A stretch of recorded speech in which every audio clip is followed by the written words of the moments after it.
Using a music ripped from a non-known library can get you shut down. Not funny. Let's get to it. Hi, welcome back to the Film Fixer Tips. If you've been following me on social media, you've probably seen some comments, and I knew we would come back around at some point. We're just gonna nip it in the bud right here. I often recommend calling a film fixer, and I often, because I have a broader scope, I always say call your entertainment attorney. Most people aren't using real entertainment attorneys. They use other attorneys that think can handle entertainment stuff, but they don't know all the small minutia. And here's the thing, just because you're an attorney doesn't mean you know everything. The good attorneys will claim they don't. A lot of good attorneys will say, I want to talk to my partners and get back to you, right?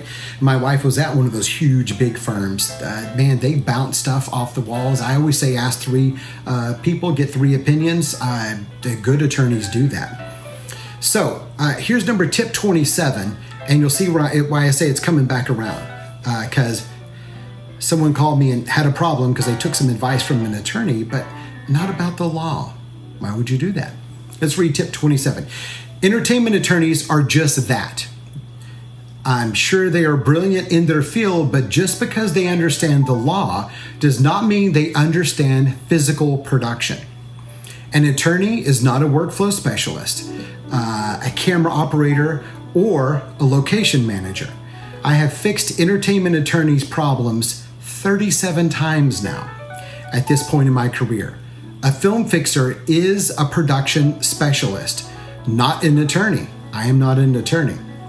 When you have a special problem, hire someone with the specific understandings of that particular type of problem, not someone who works in an unrelated field. If you are not sure who to talk with, a film fixer can point you in the right direction, and they can help you understand the specifics of what you need to ask, the type of question to what specific person.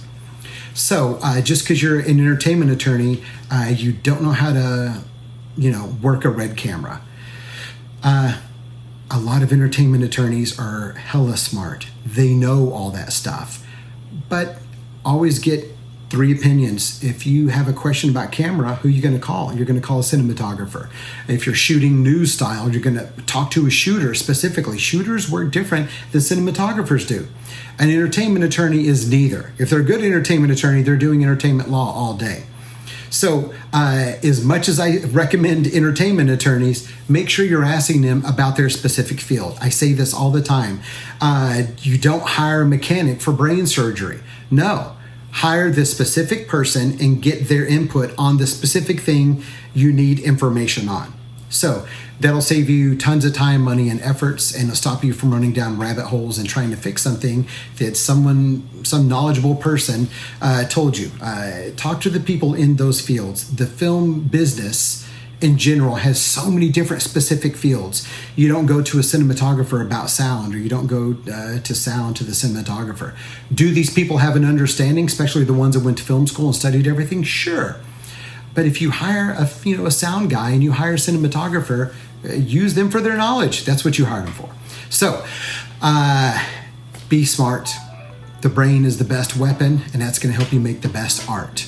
So until next time, I love you guys. Stay away from the Hollywood BS, and I guess we're turning out the lights. Time for me to go. All right, bye.